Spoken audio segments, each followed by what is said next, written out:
En 2014, la Caisse Assurance Accidents Agricoles recensait 588 accidents concernant le secteur forestier en Alsace, soit 30% de la totalité des accidents déclarés, tous secteurs confondus. La majorité de ces accidents concernent des chutes de plein pied, des chutes de branches, retours de branches ou branches sous tension. Les accidents qu'on rencontre sont très souvent mis sur le compte de la fatalité. C'est-à-dire un accident, un métier. On sait, c'est dans la tête des gens, l'accident, le métier de bûcheron est un métier dangereux. Point. Ça ne devrait pas être le cas parce que l'accident, c'est très souvent, on se rend compte quand on analyse les accidents, les raisons sont surtout des erreurs humaines, malheureusement. Et aussi, c'est un manque d'anticipation qui est des fois très difficilement compréhensible, quoi. On ne part pas à l'assaut d'un chantier forestier sans un minimum de préparation. Et la première règle à suivre est la visibilité.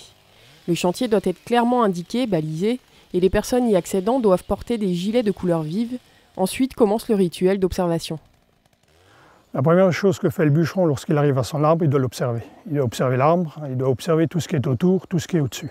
Il y a déjà quelque chose qui peut être vicieux, on va dire par exemple une branche sèche qui est coincée dans l'arbre, des obstacles au sol, des arbres secs un peu plus loin. Tout ça, le bûcheron doit l'observer. C'est donc effectivement la première des préventions. Ça fera le moins de dégâts parce que là on a un merisier, là on a un châtaignier. Donc on va juste couper ce sapin qui est déjà fourché en haut, qui ne donnera pas grand chose. Et puis là on a un petit couloir, là on va pouvoir l'envoyer là-dedans. La direction naturelle de la chute, c'est vers où, à ton avis? Ça serait là. Trop souvent, on assimile le fait d'abattre un arbre à un geste qui est presque banal, puisqu'on a une machine qui tourne et on laisse faire la machine. Mais c'est le bûcheron qui est acteur de sa sécurité. Et la sécurité, c'est un savoir-faire, c'est une technicité qu'il faut acquérir.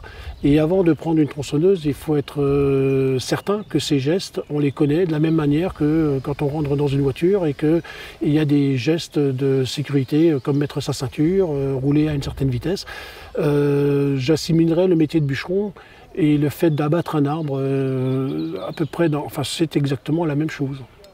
Le bûcheron doit veiller au bon fonctionnement de son matériel et en premier lieu de sa tronçonneuse, dont la chaîne doit toujours être bien affûtée. Car une machine qui ne coupe pas est toujours plus dangereuse qu'une machine qui coupe. Mais l'abattage d'un arbre nécessite également le nettoyage de la zone alentour en amont.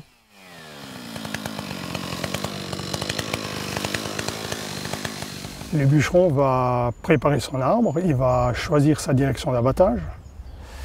Mais avant cela, il va préparer son terrain.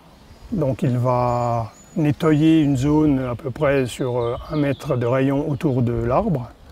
Ensuite, il va choisir son chemin de repli qu'il va dégager sur une distance d'à peu près 5-6 mètres pour pouvoir partir le plus vite possible sans trébucher sur un obstacle ou quelque chose dans ce genre.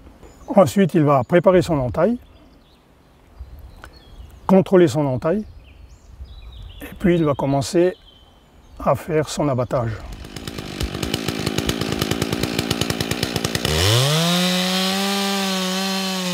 Prendre l'habitude de descendre dans les genoux, dans les jambes, et éviter de travailler les bras tendus, le bûcheron doit sans cesse adapter sa posture en privilégiant la facilité et l'aspect sécuritaire.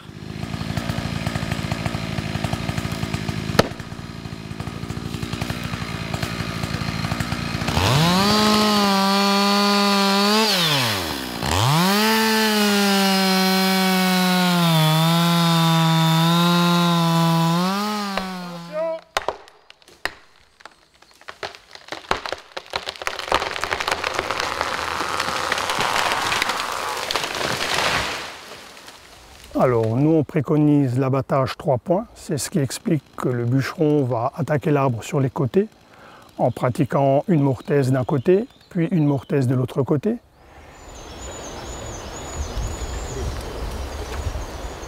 Une fois que ces mortaises sont exécutées, il va se mettre debout, il va vérifier une dernière fois qu'il n'y a personne dans la direction de chute de l'arbre et il va couper la partie arrière qui est restée, qu'on appelle le talon. Il va couper ce talon et il va partir le plus rapidement possible le long de son chemin de repli.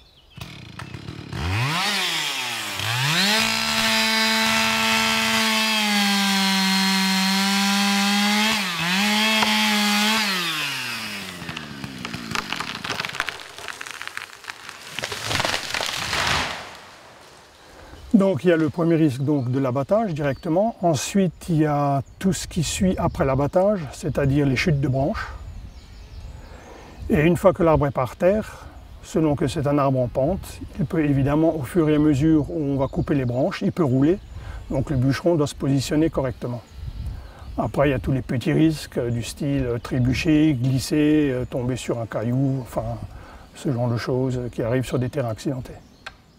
Mais une partie des risques peut également provenir de l'entêtement de l'abatteur, qui pour une raison ou une autre n'arrive pas à faire tomber l'arbre du premier coup tel qu'il l'aurait souhaité.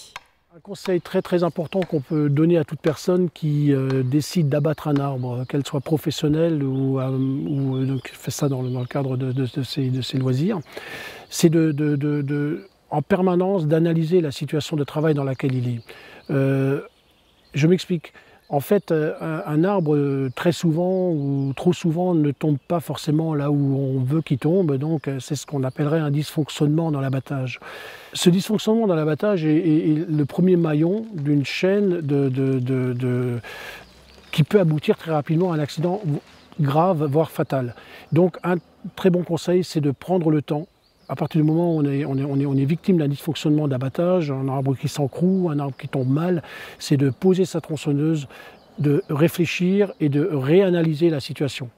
Et très souvent, ne faire que ça évitera un accident qui risque d'être très grave, qui est forcément très grave. Bûcheron est un métier qui nécessite une formation complète et des mises à jour régulières, dans la mesure où les techniques évoluent perpétuellement.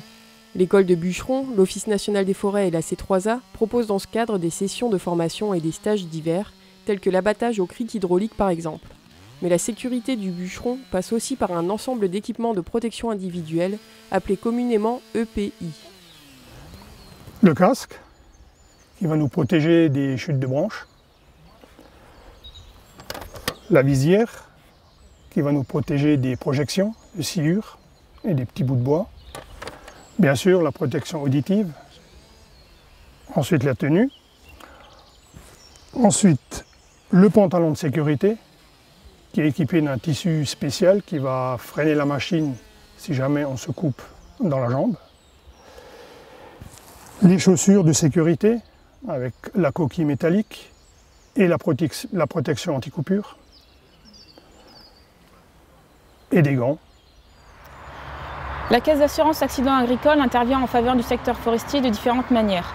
Par notre présence sur différents salons forestiers, type Euroforest ou la Journée internationale de la forêt, nous organisons des sessions de formation secourisme. Nous aidons financièrement à l'achat des équipements de protection individuelle et nous avons différentes conventions qui existent que nous avons signées avec l'Office national des forêts ou l'Association des maires des communes forestières d'Alsace. La C3A subventionne l'achat des EPI dans la limite de certains plafonds, aux adhérents MSA qui cotisent à la Caisse d'assurance accident agricole, ainsi qu'aux propriétaires forestiers adhérents aux forestiers d'Alsace. Pour en savoir plus sur l'attribution des aides financières, n'hésitez pas à vous connecter à notre site internet. Vous y trouverez la fiche technique d'attribution des aides financières, ainsi que le formulaire à compléter et à nous renvoyer.